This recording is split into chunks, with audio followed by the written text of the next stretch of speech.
16వ శతాబ్దంలో మనకి స్వతంత్రం రాకముందు రాయలసీమ ప్రాంతం.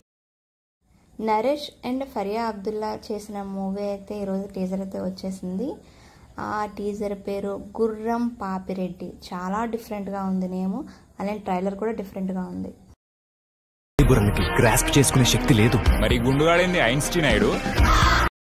తమిళ్, కన్నడ, తెలుగు మొత్తం అన్ని కమెడియన్స్ని మన ఈ టీజర్లో అయితే పెట్టేశారు. ఇక టీజర్ ఎలా ఉందో మాట్లాడుకునే ముందు మన ఛానల్ ఎవరైనా కొత్తగా చూస్తున్నట్లయితే సబ్స్క్రైబ్ చేసుకోండి, మర్చిపోకండి. ఇక మొదలెడదామా?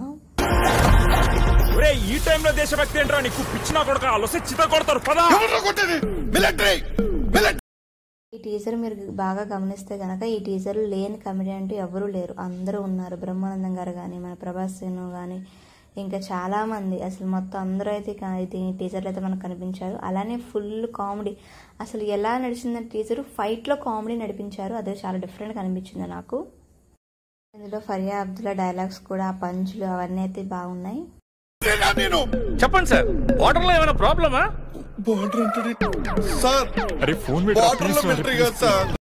మెయిన్ ఇందులో ఒక్కొక్కరిది ఒక్కొక్క నేమ్ డిఫరెంట్ గా ఉంది, అదైతే బాగుంది. అంటే గొయ్యి అని కానీ, మిలిటరీ, ఇలా. ఇదంతా ఒక పరమపద సోపానం. యోగి బాబు గారు, బ్రహ్మానందం గారు, ఇంకా వీళ్ళు మించిన కామెడీ ఇంకా తెలిసిందే కదా వీళ్ళ కామెడీ ఎలా ఉంటుందో. సో నాకు తెలిసి టీజర్ ఎలా ఉందంటే మూవీ ఇంకా ఫన్ ఎంటర్టైన్మెంట్ మనం అనుకోవచ్చు. సో చూద్దాం మూవీ ఎలా ఉంటుందో. ఇది ఇంకా డేట్ అయితే అనౌన్స్ చేయలేదు, ఎప్పుడు రిలీజ్ అని చెప్పేసి. వీళ్ళందరినీ